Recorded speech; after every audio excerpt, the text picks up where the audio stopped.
Швед улс Вестерготланд 2015 оны 6 дугаар сарын 7-ны өдрийн 18 цаг 23 минутад 17 настай Лиза Холм охин ажлаа тараад одоо гэрлүүгээ харьлаа хэмээн аавлуугаа мессеж бичсэн боловч гэртээ харж ирсэнгүй. Уул нь бол мопедо унаад хамгийн удаандаа л гэхэд 30 минутын дараа гэртээ ирчихсэн байх ёстой байсан охин гэртээ ирэхгүй 2 цаг гарan болсон тул санаан зовсон аав нь охиныхоо ажилдаг кафе руу очисон боловч кафе нь хаалттай, дотор нь хинж байсангүй. Харин кафений хажуу талын авто зогсоолд Лизагийн мопед түлхүүрэн золттой унаад явхад яг бэлэн байдалтайгаар байж байх нь тэр. Харамсалтай нь Лиза хааж байсангүй. Айд сандарсан аав нь 21 цаг 47 минутад цагдаад мэдэгдэж охиныг ирэн хайх ажиллагааг ердөө 30 минутын дотор эхлүүлж чадсан боловч Лизагийн талаар ямар ч сураг ажиг гарахгүй байсан тул эрлийн ажиллагааг улам өргөтгөж эрэлж нохтыг оролцуулж эхэлсэн. Эрэлж ноход шүнжин эрлийг үргэлжлүүлэх явцдаа нэгэн орхигдсон малын сарвчин дотроос охины үнэрийг илрүүлж түүний мопед унахтаа өмсдөг байсан хамгаалтын бэлэний өрөөсөнг нь олж чадсан ч өөр юу ч олж чадалгүй өглөө болгосон байдаг. Гэмт хэрэг гэдэг үг үгсийнхэн сангаас бараг л хасагдчихсан амар тайван жижигхэн суурин газ өсвөр насны охин сургуу алга болсон нь шивэдчүүдийн хувьд бол зочирдон мэдээ болсон бөгөөд сайн дурынхан нэгдэж эрлийн ажиллагаанд оролцож эхэлсэн ба цагдаа нартай хамтран Лизагийн ажилдаг кафе буюу алга болсон газраас нь хааш хаашаа 300 м газрын радиусыг нэг бүрчлэн самнаж эхэлсэн. Ингээд 2 хоногийн дараа анхны үр дүн нь гарч замын хажуугаас Лизагийн гэрийн түлхүүр мопед жолоодох үнэмлэх зэргийг олсон бол дараагийн өдрүүдэд нь Лизагийн цустай хүрэн болон мопедны хамгаалтын малгай зэрэг нь олдсон ч охины хувь заяа хаашаа иргэсэн нь тодорхой бус хэвээр. Тийм ч учраас эрлийн багийнхан эрлийн тойргоо улам өргөжүүлж алга болсон газраас нь 10 км-ийн радиуст хайгуул хийж бүхий л газрыг самнаж байлаа. Гэхдээ тэд нэг зүйлийг л анзааралгүй өнгөрөөчихсөн байсан юм. Тодруулж хэлбэл хамар доорн байгаа газрыг эрлийн багийнхан анзааралгүй үлдээсэн байв. Магадгүй тэр газрыг хамгийн ихэнд шалгачихсан байх гэж найдаад тоогоогүй байх л да. 2 өдрийн дараа цагдаагийн ажилтан кафетэй бүр маш ойрхон гэхдээ цагдаагийн ямар ч шалгалтын тууз наагаагүй хуучин фермийн барилгыг олж анзаарсан байдаг. Энэхүү фермийн барилга дотор ямар ч үйл ажиллагаа явагддаггүй боловч Литв улсаас цагаачилж ирсэн 3 хүн хамтдаа амьдардаг маш том цогцлбор барилгуудтай газар.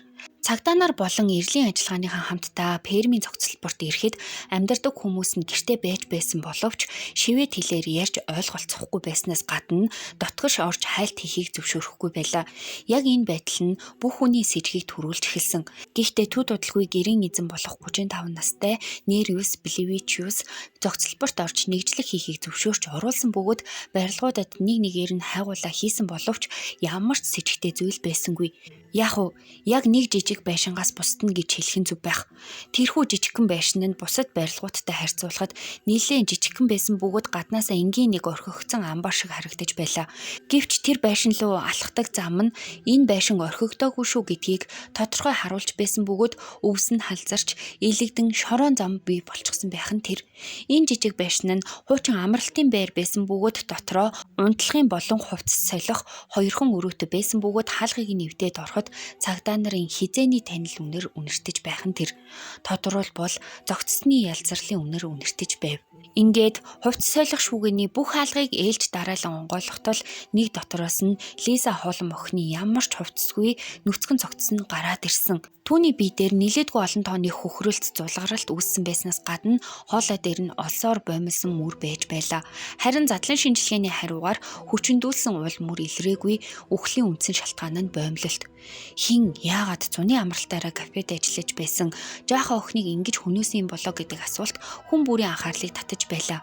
Ам хохирогч Лиза Холм 1998 оны 2 дугаар сарын 7-ны өдөр мэндэлсэн ахлах сургуулаа төгсөөд архитектур болох мөрөөдөлтэй энгийн нэгэн өсвөр насны охин байсан юм. Цагдаа нар охины цогцос олдсон жижигхэн байшинг нэгтгүү шалгаж үзсэн боловч энэ байшинг хэрэг үлдгэсэн газар биш байсан бөгөөд зүгээр л нэг нуугч болгон ашигласан газар нь байв. Харин жинхэнэ аллах болсон газар нь хуучин ферм байх үед сүү хадгалдаг агуулах байсан өрөө болох нь тогтоогдсон ба энэ өрөөнд дотор хохирогч болон алуурч орчны дээнхээ дүүрэн байснаас гадна боомлж хөнөөсөн олсон хүртэл байж байлаа. Уул мөрүүдээс нь дүгнэх юм бол алуурчин Лизаг энэ өрөөнд авчирсныхаа дараа зодож тамалсан байсан ба өөрийнх нь уул мөр дээнхээ үлднэ гэдгийг сайтар тооцоолоогүй мэт харагдаж байсан юм. Энэ хэргийн сэжигтнэр гэрийн эзэн 35 настай Нервс болон түүний эхнэр дүү 3-ыг татсан боловч Нервс гав ганцаараа шалгагдаж эхэлсэн. Яагаад эхнэр дүү хоёрыг энэ сэжигтний тооноос хассан шалтгааныг зарлаагүй боловч